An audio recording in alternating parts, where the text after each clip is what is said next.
La vie d'un cultivateur est rythmée par les saisons et par les soins des animaux. Tous les membres de la famille participent aux travaux.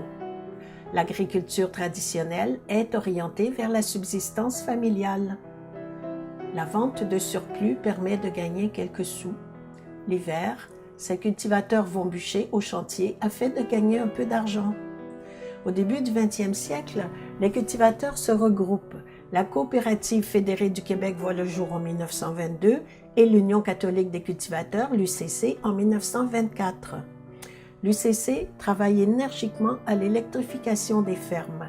Ces changements vont alléger le travail, les troupeaux pourront ainsi grossir et la production s'améliorer.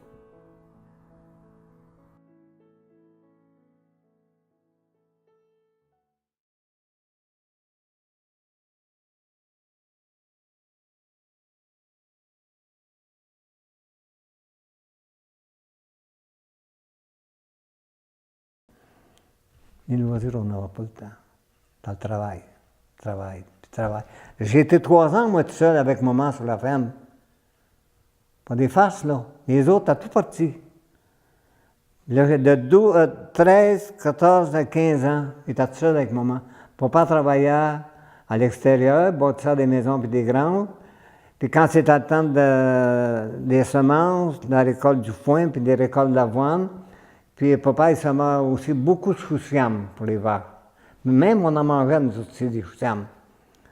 Mais dans le temps mort, là, il était toujours parti, il était sur la construction.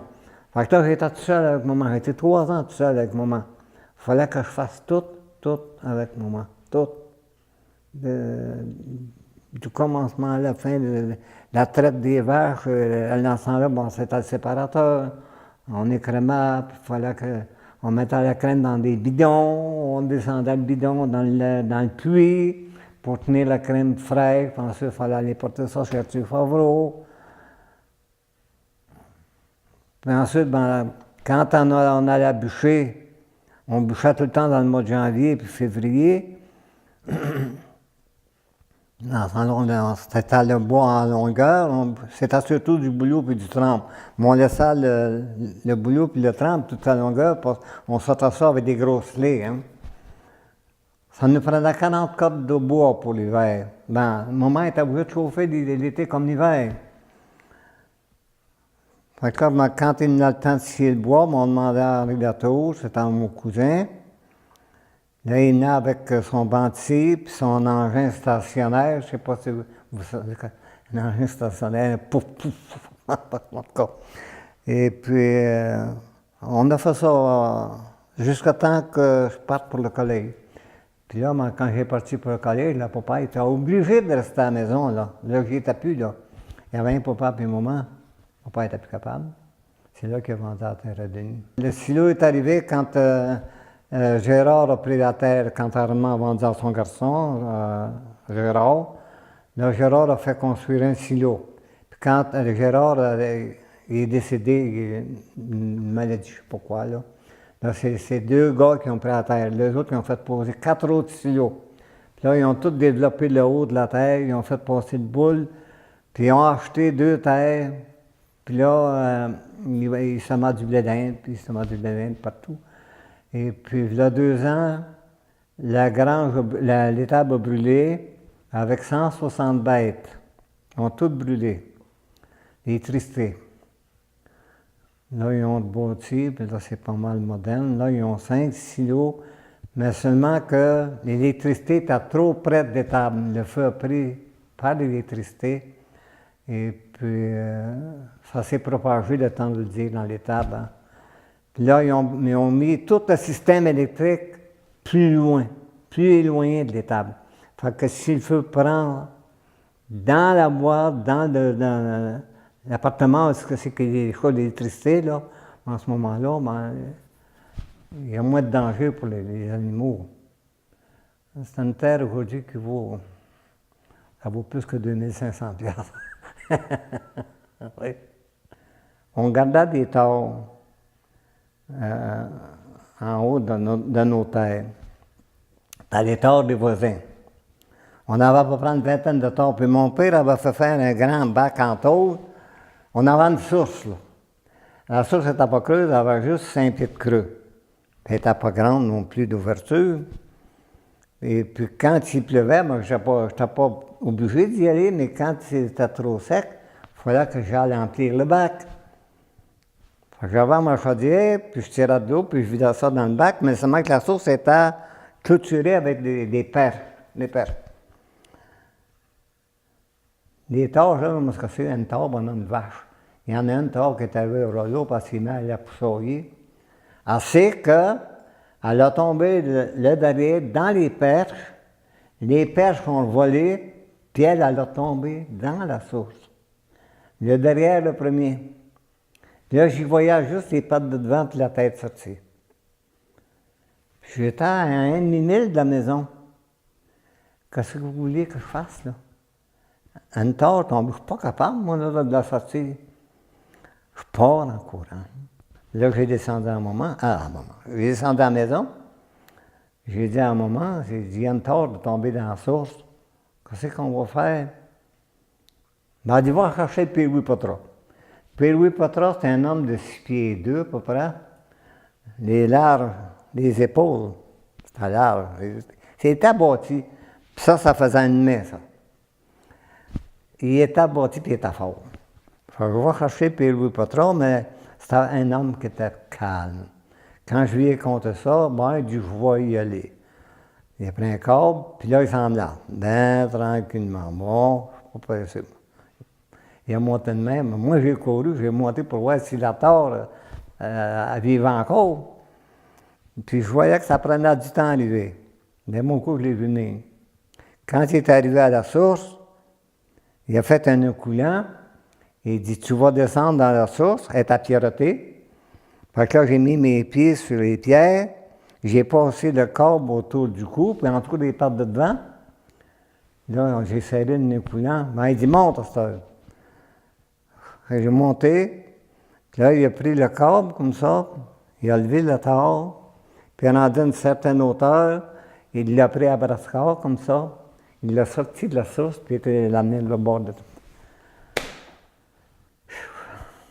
Il était capable.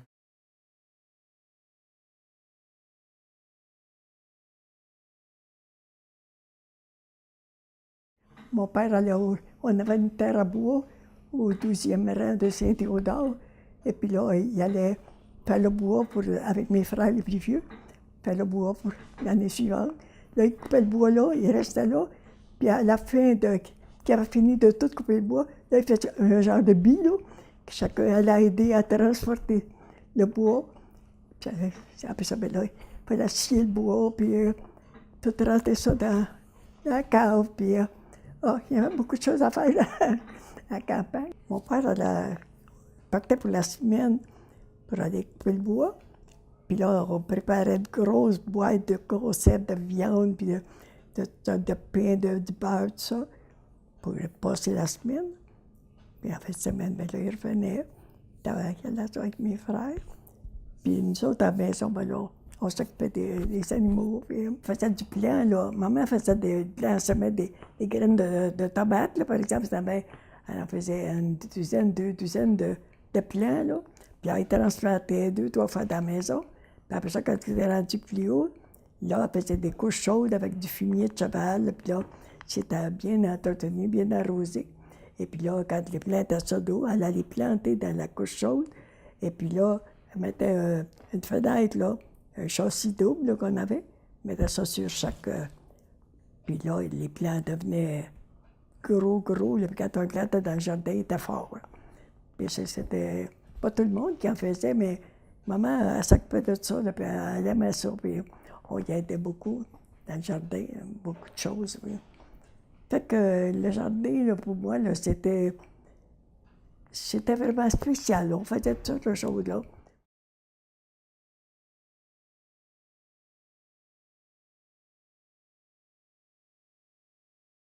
Quand j'étais jeune, les cochons, là, j'avais des grosses chaudières de 5 gallons, j'emplissais ça de moulis, puis je te levais ça, ça me dérangeait pas. J'emmenais mon bébé étable, je le laissais sur le bord de la trémie, puis il me regardait faire. Puis quand c'était des petits cochons, je le laissais dans le bord. Et ça, il trouvait ça drôle, un enfant d'un an. Puis là, je le guettais, hein. Puis on aurait dit que les petits cochons, ils savaient, ils sentaient, puis ils reviendraient de bord. Puis là, il disait, à un moment, ils s'en vont tous. Non, non, ils vont revenir, tu vas voir. Puis là, il était bien heureux de voir ça, hein. Parce qu'un enfant qui est élevé sur la ferme, il adore ça. Mais ils ont eu bien de la peine quand tous les bâtiments brûlés avec les animaux dedans. J'avais 5 génisses enregistrées que j'étais à prélever. Puis une, je voulais voir ce qu'elle était pour faire. Elle était toute blanche. Puis elle avait les yeux bleus. Le vétérinaire, il dit, j'ai jamais vu ça. Mais je ne sais pas ce qu'elle aurait fait pantoute. Elle avait 2 mois, là, à peu près, là. Puis elle était juste sauvée parce que c'est des petits veaux que j'ai pris qui étaient malades, ça. Je les ai fait boire de l'eau de riz comme un enfant, là, parce qu'il y avait la diarrhée. Puis je les ai donné du gruau les premières fois. Puis savez-vous, je les ai réchappés, j'ai vendu un bœuf à Saint-Louis. Puis le monsieur l'a trouvé tellement beau, je ne sais pas avec quoi il a été élevé. Il a été élevé comme un bébé, je ne l'ai pas. Parce que les animaux, ça mange quasiment comme nous autres. Moi, j'adorais les animaux. Puis savez-vous qu'est-ce qui arrive avec une vache qui a son veau dans le champ? Je vais vous conter ça. Les enfants, ils arrivent à l'école, puis il manquait une vache. Puis là, il y avait beau de l'appeler Jersey, Jersey, elle s'en venait pas. Ils ont parti, puis ils ont allé voir dans le champ, puis elle attendait un petit veau. Puis là, bien, ils ne pouvaient pas voir, ils ont dit, pour moi, elle a eu son veau, puis elle l'a caché. Elle l'avait caché dans un buisson, là, un rocher, il était bien caché. Là, mon gars, il a dit, il m'a allé chercher le tracteur, puis le trailer, puis il m'a emporté une couverte, puis il m'a le couché dessus. Mais la vache, elle ne voulait pas ça, elle tapait qu'un bœuf, faut ça sur eux autres, là. Hey, tout le long, là, quand ils sont revenus, il y avait à peu près 1 mille et demi à faire avec le veau dans le trailer, là. Elle suivait en arrière, puis elle beuglait. Elle est rentrée dans les tables, puis elle poussait les enfants, c'était son veau à elle. Pour dire, hein. Puis là, elle s'est mal lichée, comme ça, elle a dit, il est mon odeur, là, je le garde. Puis ça a fait la plus belle petite génisse, parce qu'un petit veau de Jersey, là, c'est vraiment beau, ça a l'air d'un fan. Les enfants, moi, ils adoraient les animaux. On a eu un oie qui s'est coupé. J'avoue que ce que mon gars il a fait un pansement comme un humain. Il a désinfecté la patte, puis il a fait un pansement. Puis moi, le vétérinaire, il venait le lendemain. Je monte au vétérinaire, il dit, je peux pas rien y faire. Il dit, elle est correcte. Puis si vous apercevez qu'elle boite quelque chose, vous me direz. Puis à la fin de l'été, elle m'a donné 5 petits oies. Ça couvre 31 jours, ça. Puis les petits bébés, quand ils viennent au monde, sont verts. Finalement, ben, pour l'hiver, je ne voulais pas les garder. J'ai du moment de les faire. Puis vient monsieur les acheter. Puis les petits bébés, ils n'étaient pas tellement gros encore. Il dit, pensez-vous de pogner ça lousse dans le cours de même? Je dis, attendez, aussi mes appelés BD, ils sont tous venus nous trouver, pareil comme si il aurait dit, c'est notre maîtresse, ça. C'est pas fou, c'est des animaux, hein. Puis mon dernier, là, il les faisait manger du pain, il les faisait monter les marches, je veux dire qu'il ne faisait pas avec eux autres. Puis quand il gardait dans le cours, c'est un chien de garde, ça. Le nettoyeur terrien, il était de n'agacer un, hein.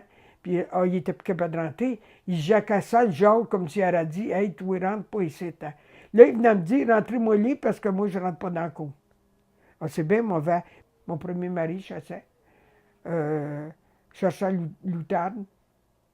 Qu'est-ce qu'il cherchait? Le padri. Le lièvre. Ça, il tendait des collets. Ils en ont pogné 40 une secousse, lui et ses frères, dans le bois. Ça, c'était des... il n'y avait pas le droit de faire ça. C'est pour pogner les lièvres. Tu accroches une branche, là, basse, là. Il y en a tout le temps des choses dans le bois. Puis tu te la ranges pour pas qu'elle remonte. Puis tu mets une broche avec un nœud coulant dedans. Tu accroches ça après ça. Fait que le lièvre vient pour te traverser, puis il se fait pogner là. Soit que tu te pognes la tête ou des reins. Puis les reins, c'est pas bon. Parce que la viande, elle vient corrompue tout de suite. Fait que c'est pas mangeable, ça. Quand on envoie comme ça, lui, il creusait un trou puis il les enterrait. Ici, au Moulin-Assis, là, il faisait un but pour ça, là, mettons, pour faire une corvée pour que tout le monde... Puis là, nos parents, ils faisaient de la nourriture en abondance parce qu'ils gardaient toujours à dîner, eux autres. Ils gardaient à dîner. Puis ils en faisaient aussi quand on a des coupes de foin, des coupes de grains. C'était la même affaire. Mais nous autres, on était tout petits. Puis j'avais environ 7 ans et demi, pas plus que ça. On faisait des bottes de pâte. Je ne sais pas si vous savez que c'est ça. On ramassait le blé qui était... on en mettait 4 ensemble. Ça, j'en ai fait avec mon frère. Mais je n'aimais pas marcher nu pied là-dedans, ça nous plantait dans les pieds. Mais on n'avait pas de chaussures. On marchait nu pied. À l'automne, on lavait les pieds quasiment comme de la corne, à force de marcher nu pied de même. Puis on n'est pas mort de ça.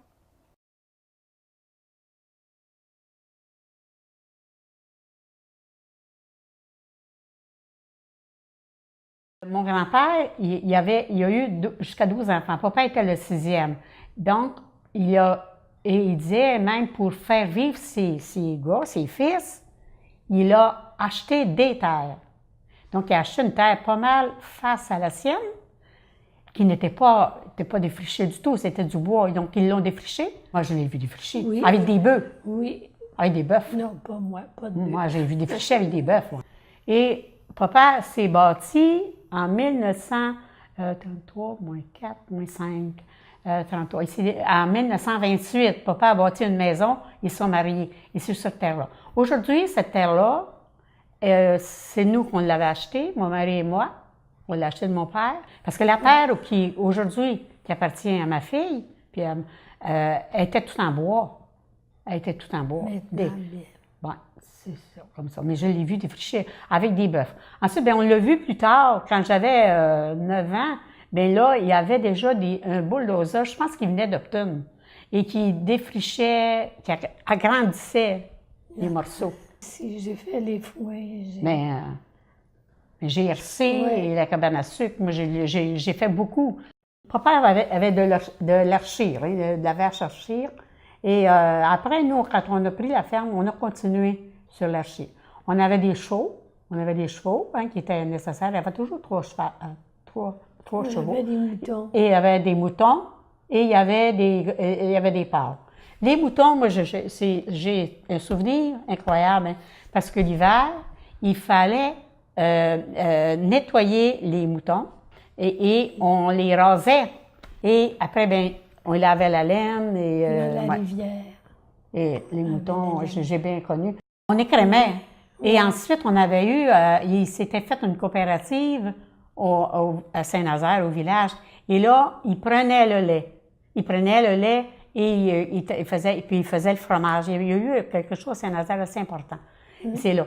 Parce qu'avant, on écrémait le lait et on envoyait la crème. Mais avec le lait, on disait le petit lait, parce qu'il était tout écrémé, on le donnait aux porcs. On nourrissait les porcs avec ça. On avait un champ de sarrasin. L'automne, le sarrasin, il l'amenait au moulin. Et puis, là, on avait notre galette de sarrasin pour l'hiver. Puis, il y avait l'avoine, le blé, il y avait tous les céréales qu'on avait besoin. Tout devenait de la terre. Les céréales, la viande, on n'achetait pas de viande.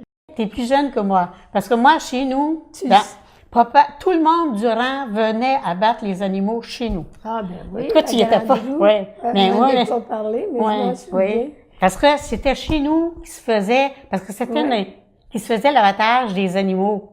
C'était chez nous. Et c'était chez nous aussi qui fendaient le bois. Et les voisins apportaient leur bois dans le cours chez nous. Et comme le battage au moulin. Le battage au moulin. Moi, je suis allée le soir remplacer mon père. Et j'ai veillé des nuits complètes. J'ai coupé le grain, l'avoine qui était dans le temps, sur la lieuse. J'ai été sur la lieuse. Pas beaucoup, mais je l'ai fait. Sur la lieuse. Et pour couper Non, vous autres, non, ça n'existait plus, vous autres, dans votre temps.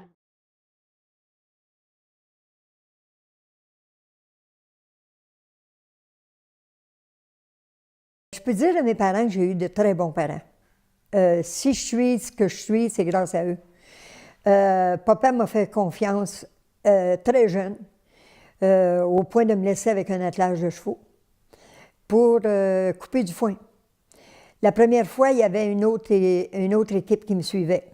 Bon, mais j'avais juste 8 ans. Là, papa m'avait tout expliqué ce qu'il fallait faire. Si jamais les chevaux partaient, supposons, en détresse, de dépêcher, de débarquer de la faucheuse, puis de les laisser aller, de ne pas essayer de les retenir. Alors, puis la seule chose qu'il m'avait dite, c'est « faut que tu fasses attention de ne pas faire de couettes au bout des rangs ». Ça, j'aime pas ça, des couettes. Donc, ça n'a pas été long. À 10 ans, je partais, j'allais avec mon attelage. Le matin, je partais. Puis souvent, le voisin était dans des champs, on était voisins de champs. Alors, le voisin, c'était toujours lui qui venait. C'était pas ses enfants. Et puis, il y avait une espèce de concurrence. J'ai comme compris à un moment donné qu'il y avait de la concurrence, que lui se dépêchait pour pouvoir finir avant moi. Mais moi, il ne fallait pas que je fasse de couette. Fait que là, ça n'a pas été long, j'ai regardé dans son chef, c'était plein de couettes. Ah, ça me fait rien. Moi, c'est bien fait. J'étais bien fière de moi. J'ai rencontré Claude Bernard, qui, lui, est de Belleuil. On s'est rencontrés dans la JAC, Jeunesse agricole catholique. Puis, on est venu s'installer à Saint-Hilaire, sur la rue Ozias-le-Duc, encore sur une ferme. Dans cette ferme-là, c'était la production avicole, ce qui était différent de chez nous. Parce que chez nous, c'était ferme laitière. Laitière est multiple, là, production multiple. Et en juin 69, Claude a acheté la ferme. Je dis bien Claude parce qu'on est en séparation de biens et qu'à partir de ce moment-là, c'était Claude qui était le propriétaire, qui devenait propriétaire unique.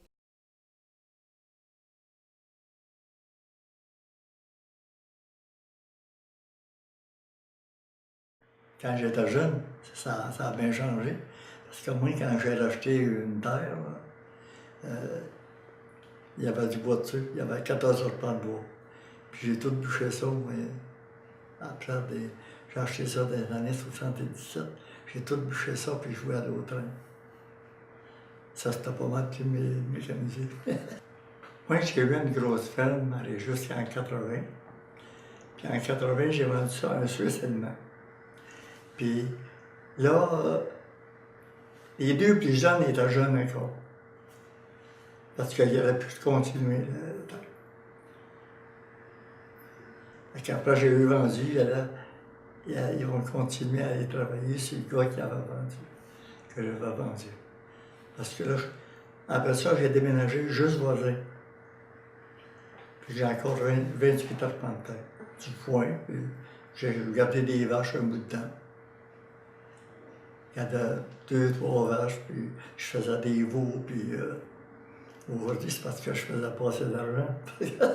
Pour ça, j'ai eu ma carte de producteur agricole un bout de temps, ça 4-5 ans, après que j'ai eu vendu ma ferme. Des vaches Holstein. C'était des vaches croisées, mais c'était toutes des noirs et blancs.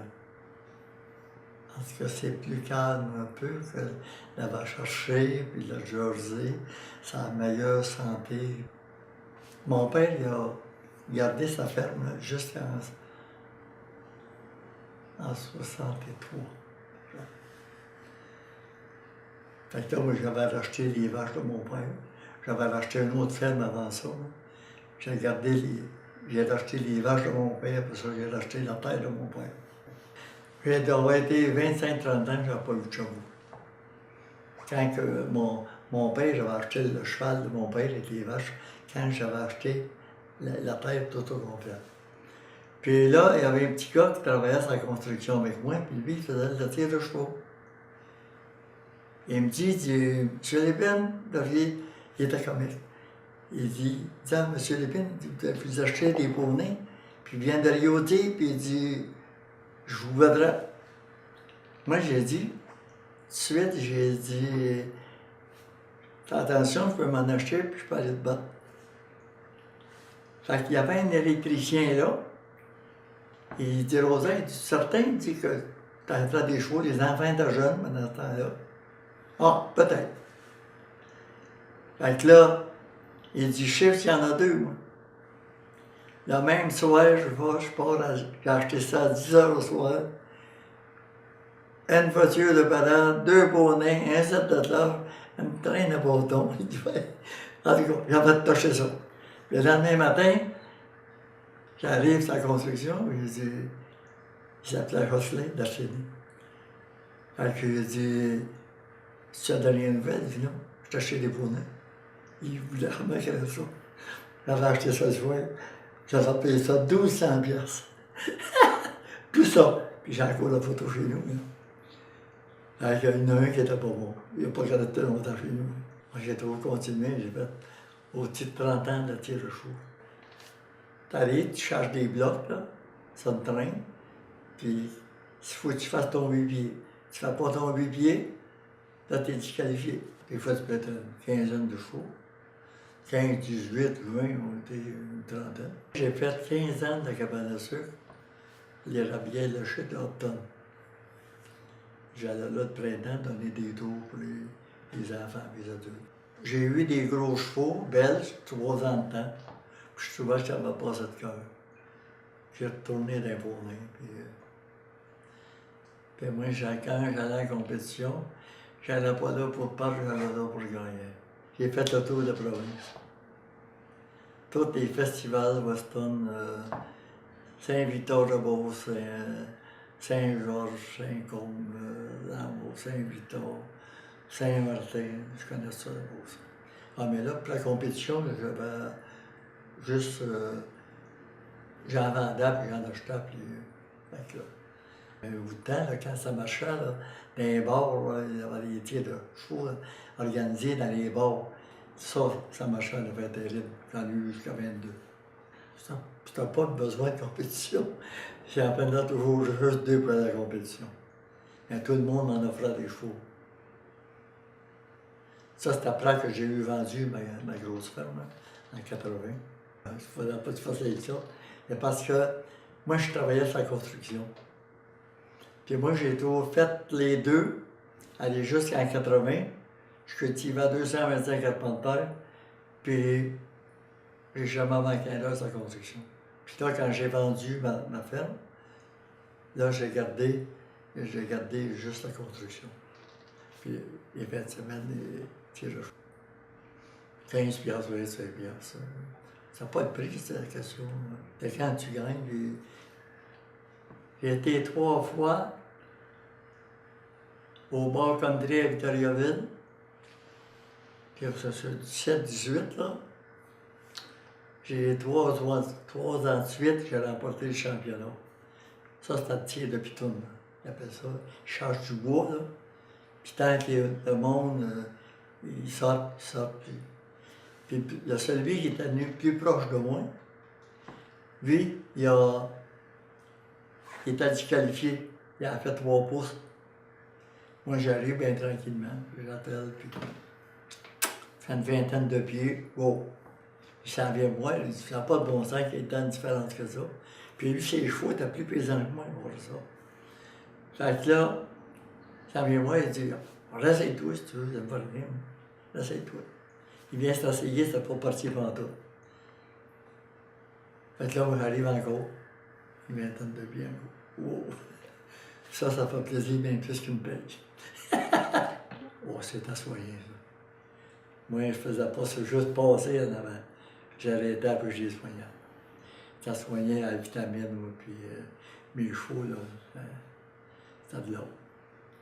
Moi, je soignais ça. J'achetais de la moulée à chevaux, de 16%, puis mélangeais ça avec une poche de veine, avec des vitamines en plus. Mes chevaux, là, des veines, là, tu sais, ça sortait. Là. Mettons qu'il y avait un 150e anniversaire d'une paroisse. Là. J'ai été faire le 150e anniversaire de la paroisse de Saint-Nazaire d'Ecton, où c'est que j'ai été né. Avec mes chevaux, puis j'ai embarqué le maire, a été conseiller, puis j'ai fait la parade. C'était une voiture que j'allais à la cabane à sucre, tu sais. Moi, j'ai tout moi qui dessinais mes voitures, ici, pareil. Moi, c'était à fine pointe partout. J'avais un de mes chums qui travaillait, lui, il était bien outillé, à Saint-Eugène. Puis, je m'en allais là, puis on dessinait ça. Ça, c'était une préférée. Elle était tout en chaîne vernie. C'était marqué « Ferme Rosaire Lépine » dessus.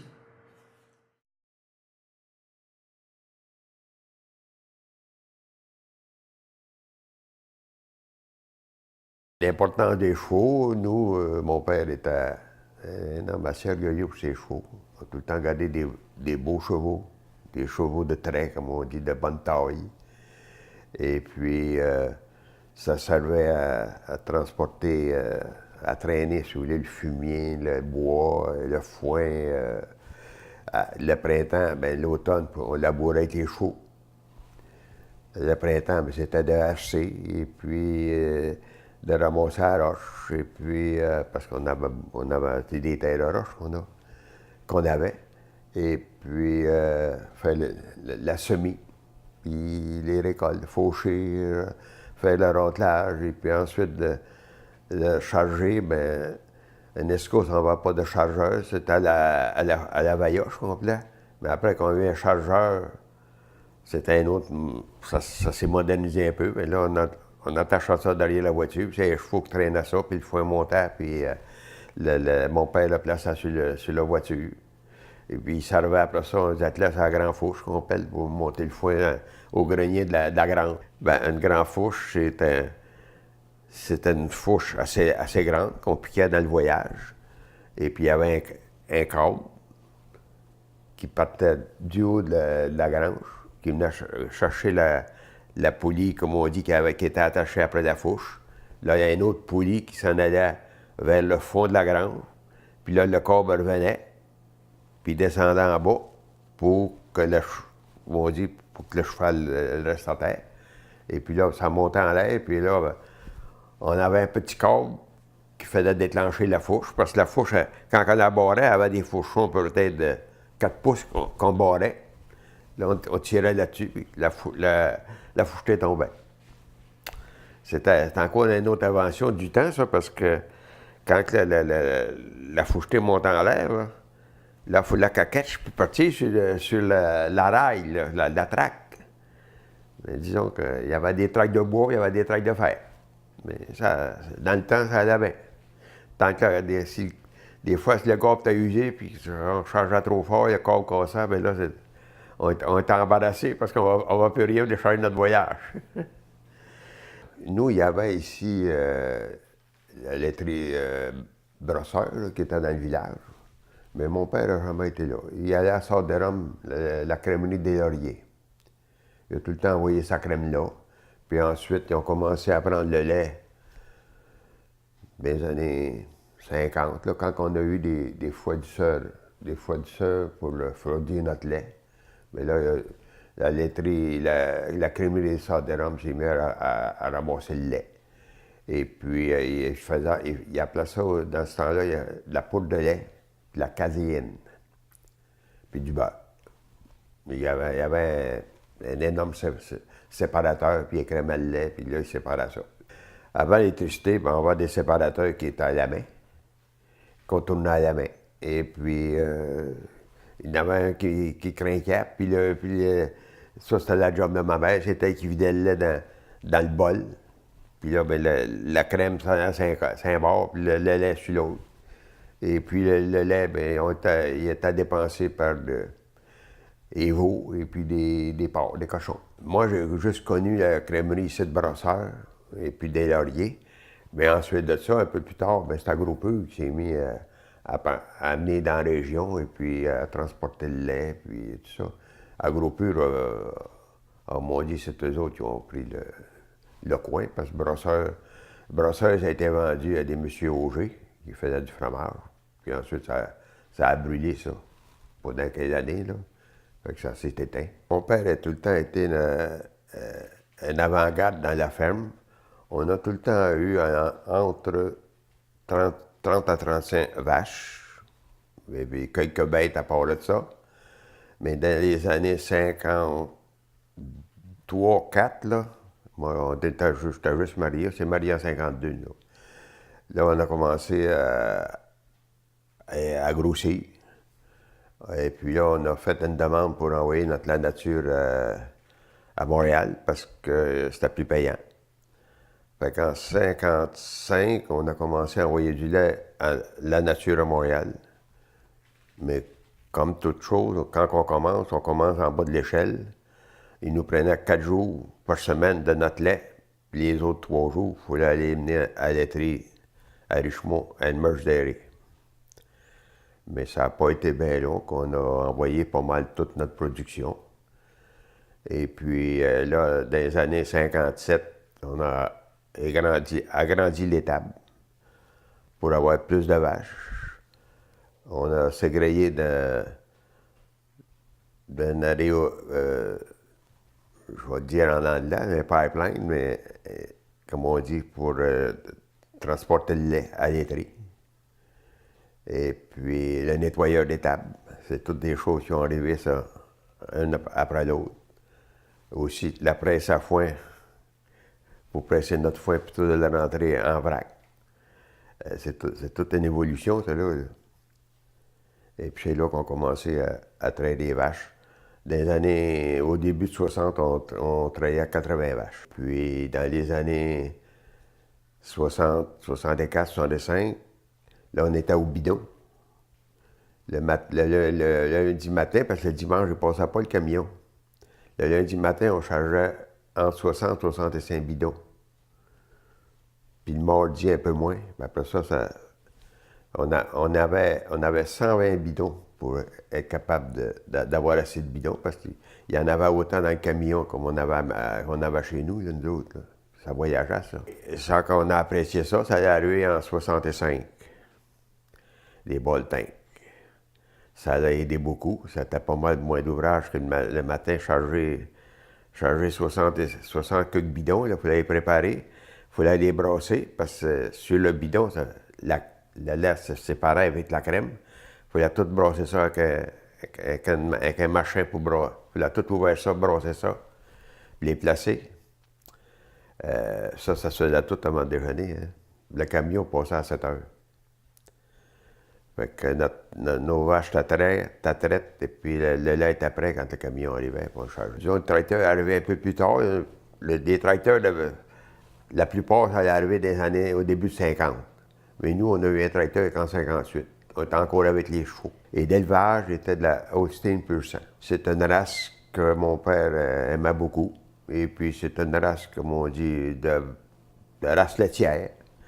Et puis, en avant de notre voisin, un peu plus loin, où tu sais qu'il reste aujourd'hui à Roland, Elson Richmond, lui, il avait un troupeau beaucoup plus avancé que le nôtre.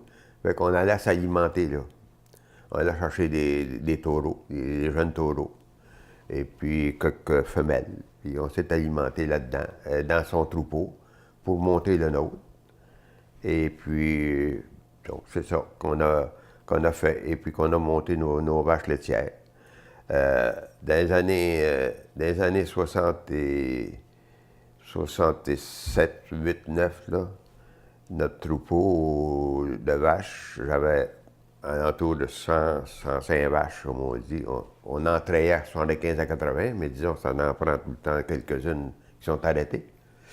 J'avais une moyenne de 13 000 livres, qu'ils appellent. Dans le temps, c'était une bonne moyenne pour les vaches. Notre quota était on faisait 1 250 livres de lait par année. C'est ça qui était notre quota.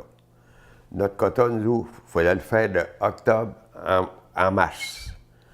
Qu'est-ce qu'on produisait du mois d'octobre au mois de mars, on pouvait le vendre l'été. Sinon, notre quota n'était pas maintenu, on était coupé l'été. Ça, c'était à la mode dans le temps, parce que les animaux allaient dehors, puis il y avait tout le temps un surplus de lait, comme on dit, en juin, puis mai, juin, puis juillet, là. Fait que c'est pour ça qu'il fallait produire notre lait l'hiver pour être capable de le vendre l'été. Ça, c'était contrôlé. Quand, comme on dit, on a notre taureau qui était pur sang, même on a fait... Il y a une insémination qui est rentrée là-dedans, là, à part de ça. Là, à chaque fois qu'il arrivait une femelle, on voulait garder en partie, parce que les taureaux, on n'en garderait pas. Il fallait dépeindre sa photo à la main. On avait une petite maquette, puis là, il fallait que tu donnes les couleurs qu'il y avait dessus, les taches noires. C'était des taches noires, les Holstein. Les taches qu'on faisait, c'était noir. Et puis, il fallait envoyer ça à l'association Holstein. Et puis, enregistrer ça, puis notre tournant, puis notre femelle était enregistrée. Et puis, c'était bon pour le temps qu'elle vivait. Les silos ici, ça doit arriver dans les années... Oui, les années encore 45, autour du début de 45, des petits silos de bois. Et puis, On mettait du blé d'Inde, du maïs qui ensilait. Il y avait des gens qui avaient des ensileuses, et puis il allait et puis le blé d'Inde, bien des fois, il était fauché à la faucille, parce qu'il n'y avait pas de faucheuse, tout ça. Il fauchait ça à la faucille, il mettait ça par petits paquets. Puis là, il fallait ramasser ça en terre, charger ça dans la voiture, que les chevaux traînaient. Et puis, tu emmenais ça à l'ensileur, qui était, comme on dit, entraîné par un tracteur, une courroie là, peut-être de 6 pouces de large. Ça, je vais te dire, la mélasse, là, ils mettaient ça pour faire manger de la paille aux vaches. Les agriculteurs, il n'y avait pas assez de foin. Ils faisaient beaucoup de grains, qu'on appelle des céréales. Puis, pour faire manger de la paille aux vaches, ils mettaient ça pour qu'ils aient le goût de le manger. Parce que la paille, c'était sèche un peu pour la gorge. Depuis comme on dit, le début des années 2000, que les animaux vont plus dehors, là, c'est toute une autre alimentation. Hein. C'est de l'ensilage, c'est du foin sec, c'est du foin humide, et puis c'est tout ça de choses. Ils sont soignés, les animaux, les vaches laitières, tous les animaux sont soignés quasiment à l'engrais, ça, tout le temps. Dans notre temps, moi, j'étais au foin sec, et puis à mouler, au grain. Ces grains-là, c'était une recette que mon père avait, puis qui s'est fait aider par les meuneries. Et puis, on faisait faire notre moulée. Il me semble que c'était de 18 qu'il appelait dans le temps. C'était un mélange de toutes sortes de grains pour être capable de sortir avec une protéine de 18 Il y avait un monsieur qui a passé, puis il vendait des poudres qu'il appelait. C'était un supplément. Ça se vendait cher. Mais sa recette de moulée, c'était bien meilleur que ses poudres. Fait qu'après ça, mon père a lâché les poudres, puis il a gardé la recette, puis ça a bien été. Une vache qui est bien nourrie, elle t'en donne, puis si elle est mal nourrie, elle t'en donne pas. Nous, on se levait aux environs de 5 heures. On faisait notre train, on allait déjeuner. Et ensuite, bien, c'était le printemps, on va de la roche à ramasser. C'était les semences. Ensuite de ça, c'était les foins. Les foins, des fois, on finissait à 8-9 heures le soir. On a tout le temps traîné les vaches là-dedans. Là. Et l'automne, ben, c'était le labour, et puis étant le fumier, parce que tout le fumier est en tas dans le champ. Là, tout chargeait ça au broc, dans l'épandeur, puis les chevaux qui traînaient l'épandeur. Et puis, il fallait tout charger ça. Ça, c'était l'ouvrage d'automne. Puis, après ça, ben, c'était quand les animaux rentraient dans les tables, on les clippait. Il fallait toutes les clipper pour pas que ça ait trop crotté, puis pas qu'il y ait trop les poux là-dedans, pour pas que les poux pognent là-dedans pour rien. C'était, quand on a une cinquantaine, c'était encore plusieurs heures à faire ça. À Denby. Il y avait les M. Boisvert, il y avait un moyen ici. Là. Puis ça se faisait ça, dans le mois de février ou juste avant que ça dégèle. Ça partait qu'un voyage de bois le matin de bonne heure pour arriver là-bas, parce que là, quand ça arrivait à Mouillancy, il y en avait plusieurs qui attendaient, plusieurs paires de chevaux qui attendaient, parce qu'ils s'y assaient en mesure, puis ils s'en venaient avec le bois. Les planches, puis les morceaux carrés, qu'est-ce qu'il y avait de besoin. Ils revenaient avec le bois. Mais ça partait de bonne heure, de faire à 5 h du matin pour arriver à 7 h, 7h30 à Denby, c'était assez loin, c'était 9-10 000. Là. Monter avec un voyage, là, ça ne montait pas vite. Là. Quand il fait froid et que c'est rude, là, que les membres de slick, là, ben, dans ce temps-là, les chevaux, il fallait qu'ils traînent. Ça prenait une bonne paire de chevaux pour s'en aller avec ça. Les vaccins, disons que il appelait ça faire vacciner le printemps. On faisait vacciner tous les jeunes animaux pour le charbon. Parce qu'il y avait une maladie, là. Tous les torts d'1 an. Je pense que. Ouais, après qu'il était vacciné une fois, il était correct. Tous les torts d'1 an, le printemps, on les envoyer au clos. On les faisait vacciner, puis là, ils mettaient une baille. Et puis ensuite de ça, ils l'ont mis aussi quand on a fait... il y a eu de la maladie un peu, de la brucellose, ils appellent, l'avortement, ça. Et puis là, ils en mettaient eux autres aussi, une baille quand ils étaient vaccinés ou qu'on faisait... On prenait après des épreuves de sang, puis s'il était positif, je pense, ils en mettaient une ou négative, là, je ne m'en rappelle plus. C'était un service gouvernemental sur les vaccinations. Ça a commencé sur les années 50, peut-être 45-50. Il y avait une épidémie, là, j'étais après oublié, c'est la tuberculose. Et puis ça a été assez grand. Là, ils se sont mis à vacciner là-dessus, là, sur la tuberculose, parce que là, la viande n'était pas bonne. Hein. Un animal qui était attaqué à la tuberculose, là, ça en allait à la fournaise, ils appellent. Là. Mais le gouvernement donnait des subventions pour ça. Les agriculteurs qui ont eu des animaux qui ont été attaqués de ça, ils ont été subventionnés. C'était bien pas 100%, là, mais ils ont été aidés pour ça. À chaque mois, il y a un inspecteur qui passait. Puis il faisait les 2 traites avec nous. Puis qu'est-ce que la vache donnait dans ces 2 traites-là? C'était la traite du mois. Pour, au bout de l'année, dire la vache a donné 10 000 livres de lait, 12 000 livres de lait. Puis c'est ça. Et on a fait ça pendant une quinzaine d'années. Fait que on savait les vaches qui testaient, qui avaient un bon test de gras, mais une bonne quantité de lait. C'était des statistiques pour l'association Holstein, mais c'était des statistiques pour nous aussi. Pour savoir ce qui se passait, il y a eu l'UCC. L'UCC, c'était une union pour les cultivateurs, qui est aujourd'hui l'UPA, qui a été transféré à l'UPA. Maintenant, dans les années 35, je pense que ça a commencé dans les années 35, c'était à l'UCC. Qui c'est qui ont parti ça?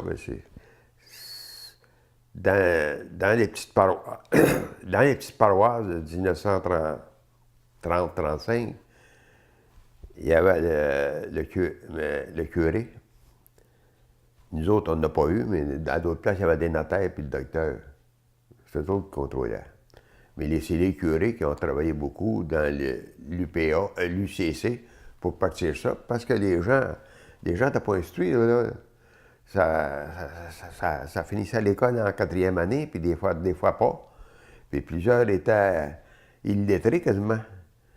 Fait que c'est pour ça que quelques personnes dans les petites paroisses qui avaient d'instruction, c'est eux qui prenaient l'initiative de renseigner puis de partir des associations. Il y avait des réunions, oui, puis il y avait des congrès diocésains qui appelaient.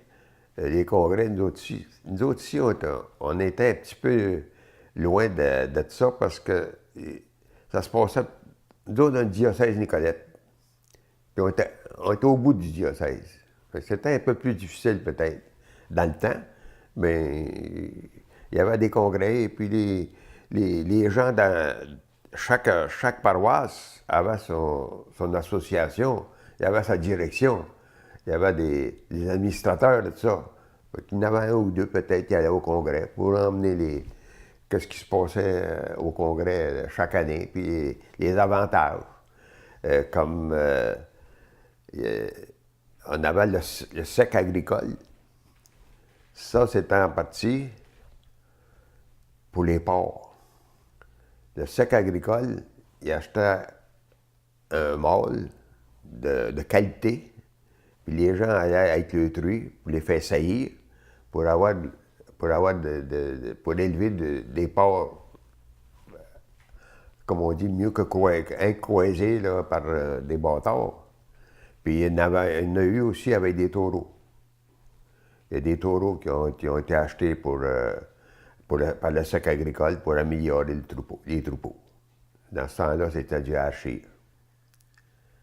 Je sais que mon grand-père Pelletier, lui, avait un troupeau d'hachir, un beau troupeau de vaches, comme on dit, amélioré, pour le temps. On a tout le temps été abonnés à la terre de chez nous, et puis j'étais encore retraité, puis j'ai ma terre de chez nous tous les semaines, pareil. Puis je me tiens au courant de l'évolution de l'agriculture et puis qu'est-ce qui se passe du temps. on ne peut pas dire que ça a beaucoup changé. Ça va. C'est effrayant. C'est effrayant. Et quand tu vas dans les foires agricoles, comme il y avait du long de la vin, là, à la fin d'août, là, la machinerie qu'on avait dans le temps, il n'y en a plus. C'est toute la machinerie pour des tracteurs de 150 forces en montant. Tu sais, t'es plus là pendant tout. Le petit agriculteur, faut que tu arrêtes de la machine de seconde main. Il n'a plus de neuve à sa portée de main.